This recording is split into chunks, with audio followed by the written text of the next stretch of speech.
I'm Bécel. She is the GeoPRISMS Distinguished Lecturer. She's visiting as part of the GeoPRISMS program, which is a national NSF group that studies plate tectonics in geophysics and geochemistry and geology. She has a fantastic career, lots of publications and interesting stuff. She is currently an associate research professor at the Lamont Doherty Earth Observatory at Cornell University in New York. Columbia. Sorry, Columbia. Did I say Cornell? No.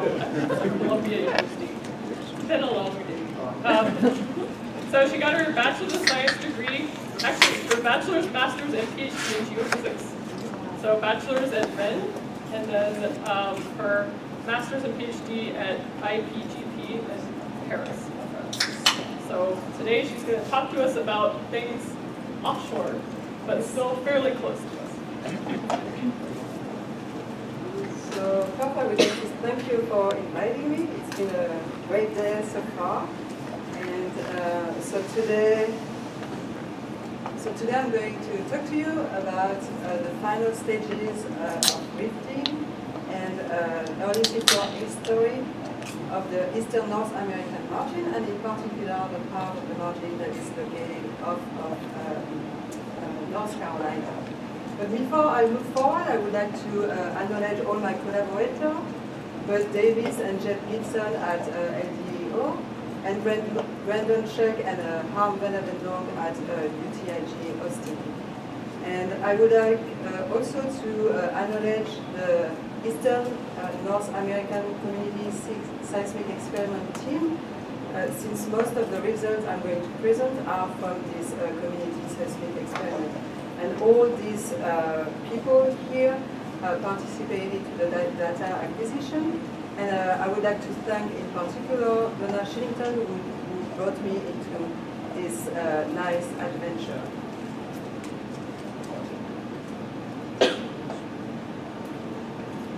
So, in this talk, I will first start by giving you a brief overview of some of the rifting concepts, and but also some some things about what. I'm going to talk about also previous work that has been done on the Eastern North American margin and Central Atlantic.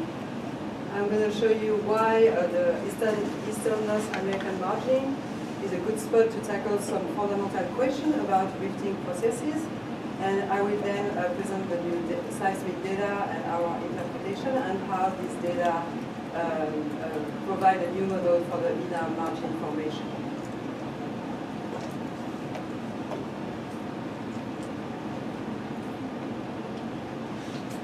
So there are two end-member models for rifting.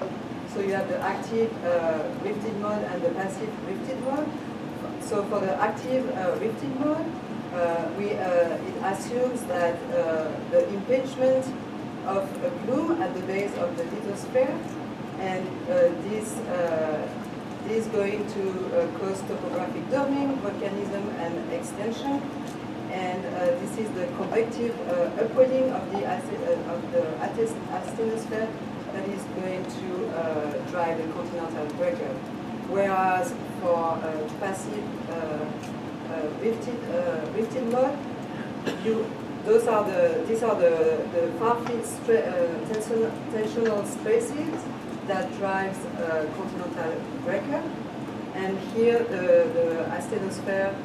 So since you stretch the lithosphere, you can have hot mantle to penetrate the lithosphere, and in this passive mode, the asthenosphere is going to play a passive role. And over the last 2 decades, there are other alternatives that have been proposed. And for instance, the differential stretching model, in which you can, the crust and the metal can spin by different amounts.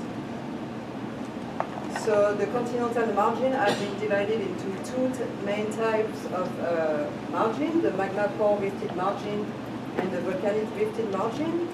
So for the magma core rifted margin, you have like a wide domain of crystal extension with fault bounding like basement block. You have like a detachment surface near the base of the lithosphere, and you have like a very limited magnetism that is systematically delay post breakup. And for this type of margin, you have like large sedimentary basin that predates volcanism.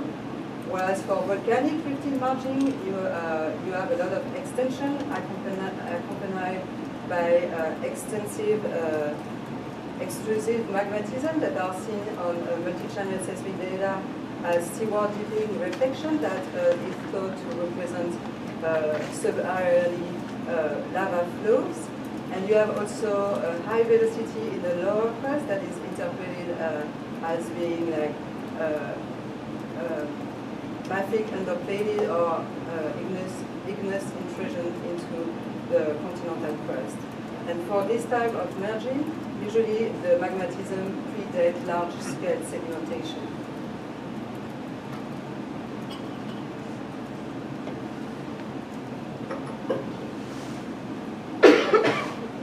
So, of course, there is like a spectrum of morphology that exists between these two types of margin, and the active rifting should nearly always result in a volcanic margin, whereas passive rifting can lead to either. And this is influenced by the properties of the crust, the lithosphere, but also the asthenosphere. So as I mentioned earlier, there are new type of models that have been developed, and this type of model were developed to explain some characteristic at magma core rifting margin that couldn't be explained by a uniform stretching. So here I'm showing you two different types, and so for the type 1 here you have the crust in orange here that breaks before the continental mantle lithosphere, and this can be achieved if you have like a strong crust and mantle at the same time. Whereas for this type, the type 2, you have the continental lithospheric mantle that breaks in green here, that breaks before the crust, and this you can achieve if you have like a weak lower lithospheric mantle. So this means that lithospheric rheological property strongly influence the margin formation. So today I'm going to focus on the Eastern North American margin that was formed due to the breakup of the supercontinent Pangea in the Mesozoic. And but before the rifting, the Eastern North American margin was built by a series of accretion events in the Paleozoic, and the most recent collision was 290 million years during the Alleghenian orogenies, and this orogeny contributed to the building of the Appalachian, but it also added the Suwannee terrain here to the north, to North America, that which used to be part of Africa. So the rifting started around 230 million years ago, and this allows the formations of a series of rifted basins, and these are represented here in red. And as you can see here, most of the basin follow the pre-existing structure, and most notably some of the bounding folds follow the structural grain of the Appalachian mountain plains. And so this started 230 million years ago, and there is like very little magnetism in the early stage of rifting. But 200 million years ago, there was like a huge amount of lava that erupted across North America, South America, Africa, and Europe. And this is thought to have caused a main extinction event, and that wiped out more than 80% of the marine species. And so the timing of this event was very short, 1.5 billion years. But the origin of this event is still debated. Is it like a mantle plume? Is it due to its insulation under these like big continents, edge convection? So for the timing of breakup, this is not very well constrained, mostly because the breakup and the early seafloor spreading history occurred during the Jurassic magnetic quiet zone. And this is a time when the Earth's magnetic field underwent a lot of like reversal and was very weak, so you have very weak magnetic delineation at the seafloor. And you don't have also like deep penetrating wells that penetrates the deeper strata near the continent oceanic boundary. So the timing is not well constrained, but the proposed age for the breakup range between 170 million years to 200 million years. And so there are some fundamental questions that remains to be addressed for continental rifting. What enables continental breakup to occur? How does deformation style vary with changes in magnetism and pre-existing structure? When does segmentation develop in a rift, and how it is influenced by ancient structure and magnetism? And what is the impact of magnetism on the mantle lithosphere, and how does that fit back into rifting processes? And in order to contribute to answer some of those GeoPRISM questions, we needed more data. And actually, the Eastern North American margin is a very good location because the crystal structure and the stratigraphy is fairly well preserved, and there is no overprint. So in 2014, 2015, we did a community seismic experiment, and the seismic experiment encompasses the entire margin from an extended continental lithosphere here to mature oceanic floor, oceanic crust here. And during these experiments, we collected offshore multi-channel seismic data. Those are the red lines here. We also acquired wide-angle reflection data, and the ocean bottom seismometer that recorded the shot are the orange triangles here. We also collected gravity and magnetic data along all the multi-channel seismic profile, and we deployed also a network of bolt-on ocean bottom seismometer that supplement the US array that was in this area at that time. And we also acquired 2 refraction profiles onshore.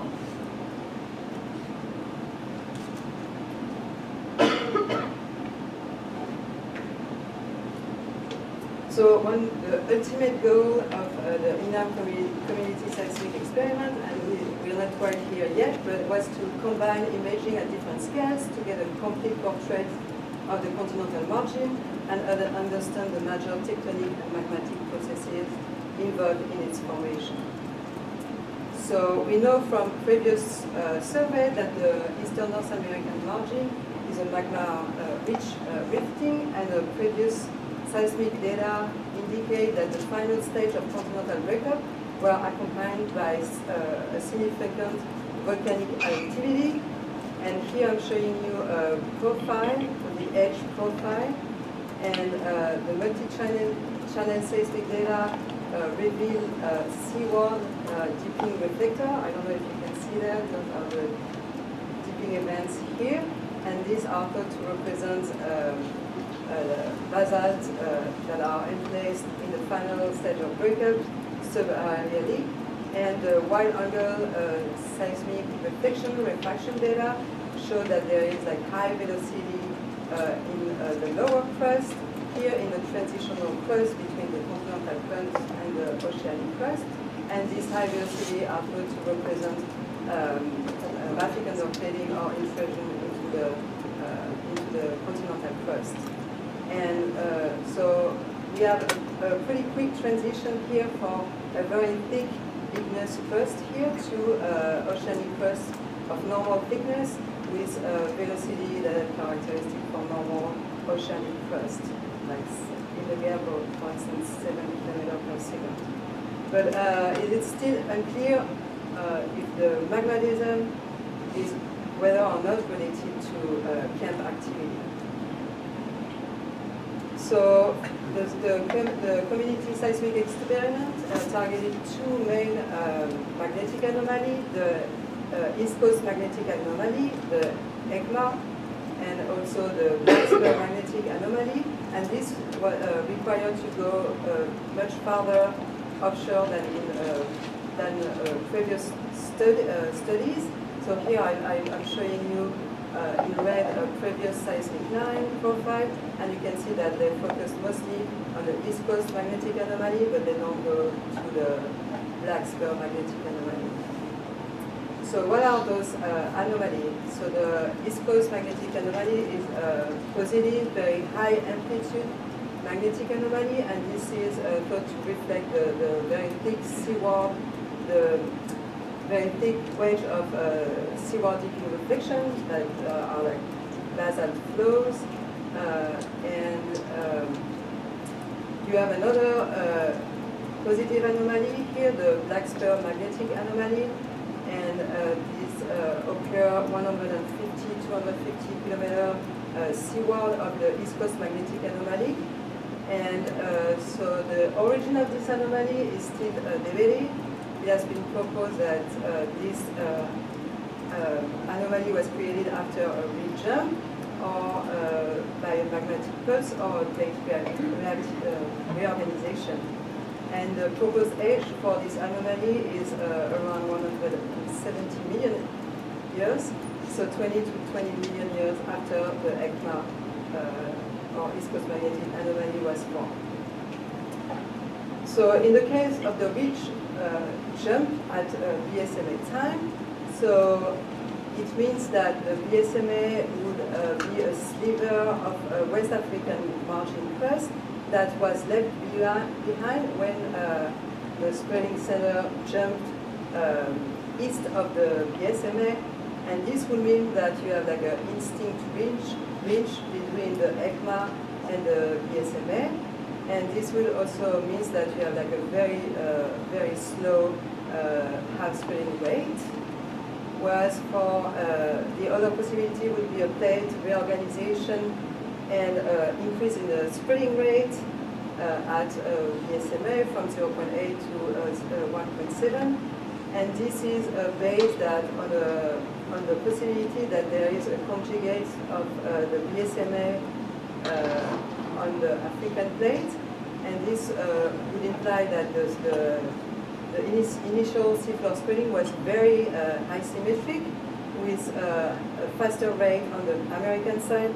But as you can see here, there is like more, the distance is larger between ECMA and the magnetic anomaly 25 on the American side than on the African side, meaning that it goes faster on the North American side. So here I'm going to focus on three main transects that are coincidence to the wide angle reflection data. And so I'm going to show you two profiles that are perpendicular to the margin and one profile along the BSMA. And so for the data acquisition, we acquire the multi-channel seismic data on board of the Marcus length set. And for the source, we are using 36 ergon. So I'm showing you here an example of, I can't point it out. On the lower photo, you can see like the different ergons. And so those are towed behind the ship along 4 strings. And here you can see those 4 strings. And here is on the top the view from behind the ship. And so the 36 ergon represents a volume of 6,600 cubic inch, and the source was towed at a 9-meter depth. And for the recording side, we use an 8-kilometer long streamer. So these are the I don't know if you can see here the yellow cable here that is on wheels, and here are a streamer section on the deck. So the streamer comprises 636 channels or hydrophones, and those are spaced of about 12.5 meters, and the streamer was stored at 9 meter depths. And so here I'm showing you a cartoon that shows you what we call a shot point. And so every 15 meters, what we do is that we trigger the source, so all the air gun at the same time, and this is going to create a sound wave or a pressure wave that is going to be reflected at each different layer in the seafloor. Each time that you have like a difference in impedance contrast, meaning velocity or density, and all the reflected waves are going to be recorded on the streamer data. So one of other great things of this community seismic experiment is that we brought 9 students, grad students and early career scientists on board with us, and they were trained and participated to the acquisition of the data. Here you see some graduate students putting some bird on the streamer, and every person processed at least one profile, and every couple of days we were reading papers and having science discussion afterwards. And several months later, we organized also a workshop at Lamont, and we invited like 15 grad students and early career scientists. And in the morning, we were giving a lecture on the seismic processing, and in the afternoon, everybody was processing one profile. So here I'm showing you an example of one shot point. So here is the streamer data. So you have like 636 channels, so 8 kilometers long. Here is the two-way travel time. And so the data were of very good quality, but in the very shallow water, we had quite some noise that we want to remove before applying any further processes. So for example, since we were in very shallow water, we recorded actually surface wave. Those are the dipping events here. We had also guided waves in the sediments. And in the background, I don't know if you can see, but we have like a lot of noise, and this is due to the currents on the streamer. So by using like some signal processing technique, I could like remove first like the background noise here, and then on the third panel, I try to remove the guided waves and the surface waves. And the next step is also to remove all the surface relative multiples. So I don't know if you can see, but here you have kind of the seafloor and all the reflection within the sediment that repeats. So those are the multiple, and you want to get rid of these multiples because this is noise for you. So in the second panel, I show you a shot point after the multiple, and you see here that I removed most of it, and you can start seeing like very deep, flatter reflection that correspond to deep event.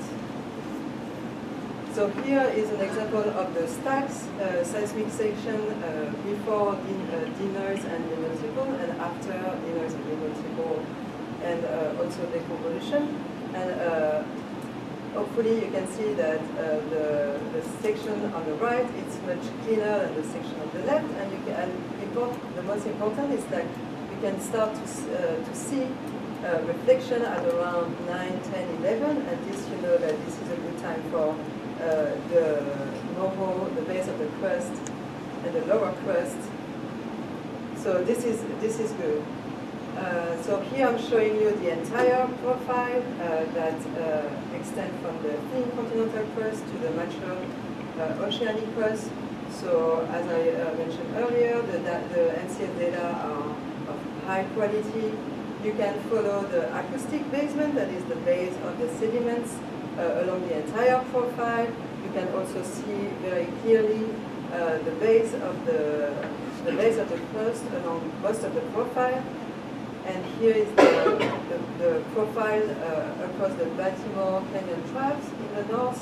And you can also see that you can follow, maybe like this is less clear here, top of the base of the sediments or the top of the basement here along most of the profile, and same for the base of the crust. So this is good, and we can already see that we have some change in the basement roughness, in the reflectivity of the basement, in the thickness of the crust. But the thing is here we are in two-way travel time, so the image are a little distorted by being in two-way travel time. So we want to add those images, but also in depth. So for that, we need to apply the Prestag depth migration, but this requires to have a velocity model.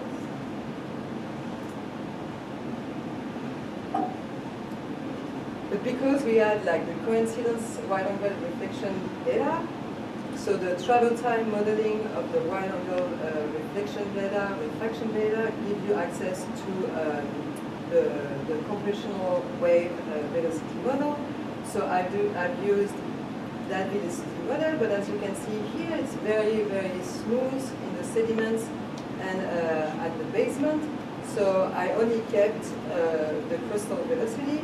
And for the sediments, I built my own velocity model. So for the deep water part and the thin sediments, I actually picked in two-way travel time 4 main horizon: X, AU, beta, and the basement here. And I don't know if you can see here, but those are the same horizon that has been picked by recent USGS data. Those are the yellow line on the map, and this can be tied to this dot, which is like the drill hole 603. So we have access to the velocity here. But this doesn't work for when you have like a thicker sediment or shallow water, because you don't have the same compaction. And so what I did is I used the streamer data, and this is a common reflection point. And each line represents reflection, and you can, so what you're trying to do, if you have the right velocity, this should be flat. So by tuning the velocity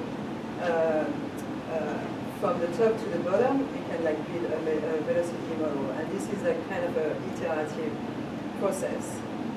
So now I have my velocity model that I can use to migrate index the seismic data.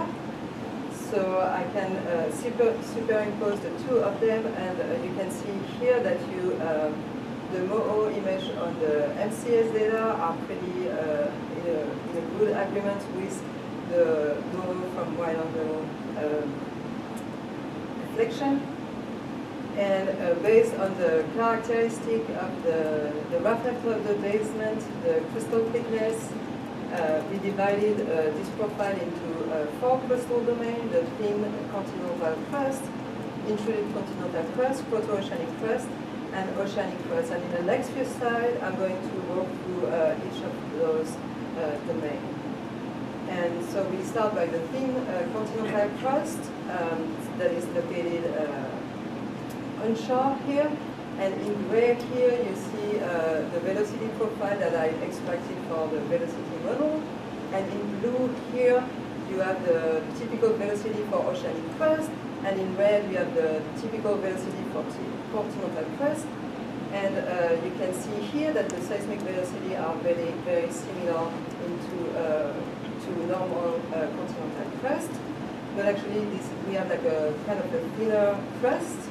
And so this, and you don't have any high velocity in the lower crust, so this would suggest that you thin your crust, but without any magmatism. So the crustal thickness is 25 to 30 kilometer, and you have like very high frequency magnetic anomaly in this area, probably due to the orogenic fabric, and we interpret this domain as a thin continental crust. And this crust, as I mentioned, was thin prior to significant mantle melting. So if we go further seaward, outward to the coastline, here is the velocity profile that I extracted, and you can see here that you have pretty high velocity in the lower crust, so higher than normal, even oceanic crust. And so you have the crust that thins from 25 to 7 kilometers over a 150 kilometer wide domain. And so the magnetic anomaly show that this domain is above exclusively positive magnetic anomaly, and this part is interpreted as intruded continental crust. And for that part of the crust, the extension and the melting were simultaneous. And if we looked at the seismic data, we also imaged the breakup unconformity that separate the sun and post-drift strata. And you can see that this is this surface, and you can see that this surface is not really flat. And this could be interpreted as an erosional surface, and probably due to maybe topographic doming. And we also image the base of the crust. So I showed you earlier, near like 9 to 11 seconds. And you have a pretty strong reflectivity into the lower crust, maybe due to the fabric itself or intrusion. And this is the same part of the profile, but in depth now. So the base of the crust is at 27 to 32 kilometers here. And if we superimpose the velocity model from the refraction, you see that we have a pretty good agreement between the refraction, the movement from the refraction, and the movement from the reflection. So in the transitional or rifted stage crust, we also image a wedge of seawall dipping reflector that occur at shallow depths between 4 and 10 kilometer depths. I don't know if you see them, but those are the dipping events on the top right panel. And so we image a 25 by 6 kilometer wedge of seawall dipping reflector. And the location is in pretty good agreement with like the higher velocity that we see in the wide-angle seismic data. So farther seawards, as the thickness of the sediment increase, and we have like a thick pile of carbonates that have like very high velocity, and we also have like salts. The carbonates here are in green, and the salts possibly in like red. And so the seawall dipping reflector are more difficult to image, but we still have like reflector here that could be interpreted as the continuation of the upper SDR package. So we also did the potential field modeling, so the magnetics and the gravity modeling. And what I want to show you here is that the ICMA, the viscous magnetic anomaly, could be explained by a 200 kilometer wide and about like 8 kilometer thick package of extrusive with very high susceptibility. So this is like a forward modeling. So, but this gives us like a good sense of like how wide and thick could the extrusive package be. And so if we move further seawards, we enter into the proto-oceanic domain. And in that domain, here you can see that the oceanic, the velocity profile show that it's most oceanic in nature, but actually there's like even higher velocity in the lower crust, but also upper crust. And but you see that it's slightly also thinner than normal oceanic crust. So if we looked at the corresponding multi-channel seismic data, and we see that you have a very rough basement into that area, a very rugged basement, where you have like a deeply penetrating fault, and if you looked at the data now in depth, so you have this rugged, very rugged topography, and where the topography is the ruggedest, it's also where you have the highest velocity in the lower crust. So we were not, for volcanic margin, we were not expecting to see any like basement block, and so for our magmatic margin, this could be interpreted as continental tilted block, or maybe the embryonic crust. But knowing that we have like a lot of magmatism and seaward dipping reflection, we think that this crust is oceanic in nature, and actually you can like have oceanic crust with a very high topography if you have if the spreading rate is very slow, and so this is the roughness versus the spreading rate, and we see that the roughness greatly increases where the spreading rate is lower than 20 millimeter per year. So we interpreted this proto-oceanic crust as oceanic crust accredited as very slow spreading rate, and actually here the topography of the basement resembles more to oceanic crust form at less slow, like slow, not ultra slow, but slow spreading rate. So if you go to the black spur magnetic anomaly, so here is the velocity profile, and you see that you have like a change in crustal thickness from less than 6 or less than 6 here to 8 kilometer thick crust. And you have lower velocity in the lower crust than in the proto-oceanic crust. And on the multi-channel seismic data, what we see is that we have like a step up in the basement at the BSMA time, and you have a very smooth basement reflector, and you have a crust that is larger, that is more than 2 seconds two-way travel time, and 2 seconds is usually the magic number for normal ocean crustal thickness. And if we looked at the same profile in depth, so you have 1 kilometer step up in the basement, and your crust is here more than 8 kilometer thick, which is pretty thick for oceanic crust. And you have like high velocity in the lower crust, but 7.2, so less than in the proto-oceanic crust, where we had 7.5 kilometers per second.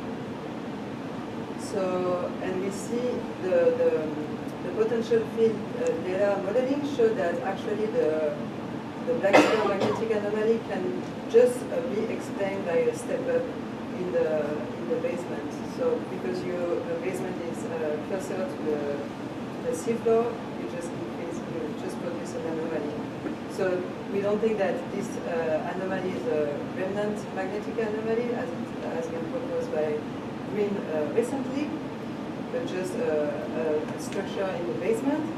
And the morphology of the basement is very flat, and it's highly reflective, and it doesn't resemble to the ECMA crust, where the reflectivity is not very strong at the basement, and it's not as smooth as it is for PSMA. So we don't think that PSMA is a conjugate with ECMA, and this was proposed if there was a reef jump associated with at PSMA time. So if we looked at the profile 200 kilometers farther north, we have the same characteristic. So we have the step up in the basement here, and we have also very thick, the thickening of the crust at the BSMA time. And here are the velocity, and we have the same kind of velocity that we observe on the southern profile. So how do we reconcile all this observation together? Oh, yeah, before. So this is the profile along the PSMA, and again, the top of the basement is very, very flat and very smooth. So you don't have really abyssal here. And the base of the crust is also along this profile pretty constant, except that it tends to thicken a little bit in the north. And if it thickens to the north, it means that if we had a plume in the south as it has been proposed, we would expect that we had a thicker crust in the south than in the north. So if we have the opposite here, it means that maybe there was no plume. So for the Blexper oceanic crust, so we have a very thick crust, so 8.3 here, 9.9 in the north, so thicker than normal. And we have like high velocity in the lower crust, but not that high. And Brandon Schuck and Han van Emmenon did some metal melting and crystallization model, and they find that the thicker crystal thickness and the slightly higher velocity in the lower crust could be explained by slightly higher potential temperature, and with the shear wave velocity structure from the S wave, I'm not showing it here, would suggest that the metal composition was slightly deviated in the south than in the north. And so to try to reconcile all the things we've seen in the multi-channel seismic profile and seismic refraction data, we propose that the proto-oceanic crust so is a crust that is very thin, thinner than normal oceanic crust. It's a very rough basement, but you have like very high velocity in the lower crust. So if you want to have high velocity in the lower crust, it means that you have to increase the mantle temperature. And but for oceanic crusts that are formed at very slow spreading rate, you have like an interplay between magmatism and tectonism, and this can occur if you have like still a thick thermal lead, a thick thermal lead. So this would imply that maybe the lithospheric mantle didn't break up yet in that area. That's why you can form a thin proto-oceanic crust with very high mantle velocity. And at the PSMA time, what you do is like progressively from your very rough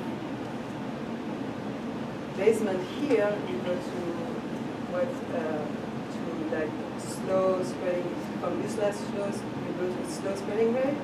So you kind of like maybe erode thermally your lead, and then at PSMA you don't have any lead anymore, and you can so you have like a shallower mantle melting, and because you're farther seaward, your temperature decreases a little bit, so your solidus is like shallower, and so you can produce a very thick crust here, but with lower velocity in the lower crust.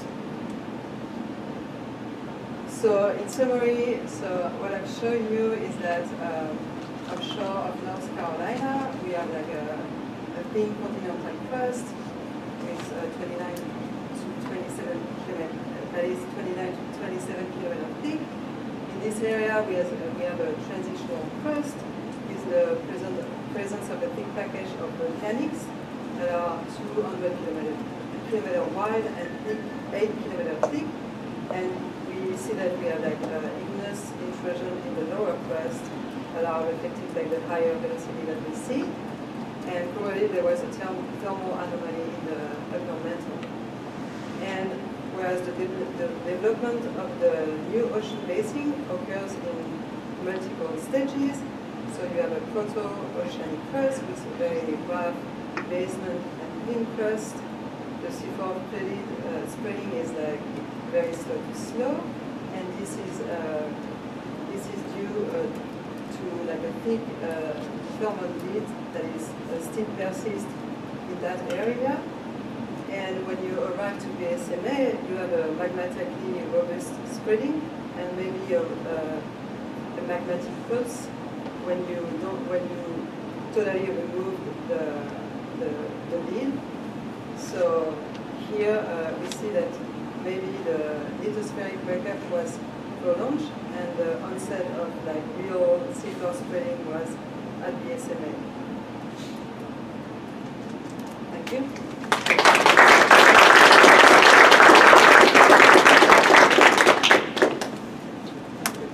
May I have some questions? Go ahead. How long did it take you to gather all this data? So we spent 5 weeks on the next set, but at the same time there was another ship deploying the ocean bottom seismometer. So there was a 2-ship experiment, and then before that people deployed like the network of ocean bottom seismometer, the broadband network. And then a year later, I came back to that area and I picked up the instruments. And It was like a multiple-step process. yes, but the seismic, the multi-channel seismic and the refraction data, they were collected during like a month and a half.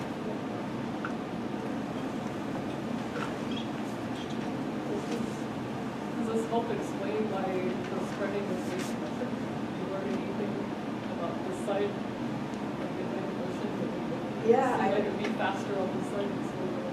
So I still don't know, like when you have like very slow spreading ridge and it's not very well organized, so you can still have like region like inside this domain, but this is not easy. And I think it's, so there's like a PSMA conjugate that has been proposed for the African side. And this is like, if you believe that it exists, then introduce the asymmetry. Yep. Someone would need to go out and take that data to see if it was there. Well, it's based on the magnetic and the quantification. So they identify something that looks like BSMA, also like lower amplitude, but I think I would like to like refraction data on the conjugate side. This would be important.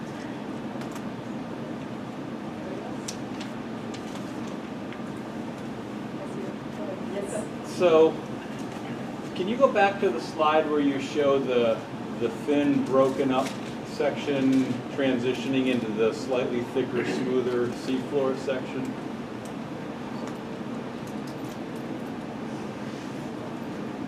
Yeah, that's pretty good there. So,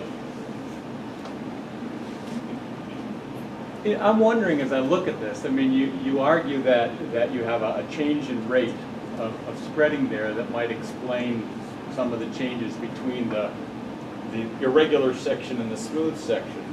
But one of your images made it look like the irregular section almost looked like a whole series of normal faults, as if as if it were extruded and then later fractured, perhaps as the spreading rate sped up. Yeah, I talk about spreading rates. For me, it's more like apparent spreading rate. It's like you can have an oceanic crust with abyssal in fabric with this kind of like 20-kilometer wide block and 1 kilometer high blocks. So it's mostly what does it tell us in terms of deep processes to have like an interplay between magmatism and extension? Yeah. You kind of need like the extraction is not like easy. You need like a thermal lead to have this interplay between both of them. But did they necessarily have to happen at the same time, or could the extension have happened later? So in other words, maybe it started out smoother and then you had a later extension that affected that section. Perhaps as the oceanic crust was getting wider and moving on. I mean, is there any way to tell whether it was simultaneous or a two-phase process? Well, the fact that you have higher velocity right underneath, it's not like 10 kilometers away, or it's right underneath, and the thinner crust right there. I think for me it's not easy to, and then you would probably see like floating along the entire crust, and just at the top, or Okay.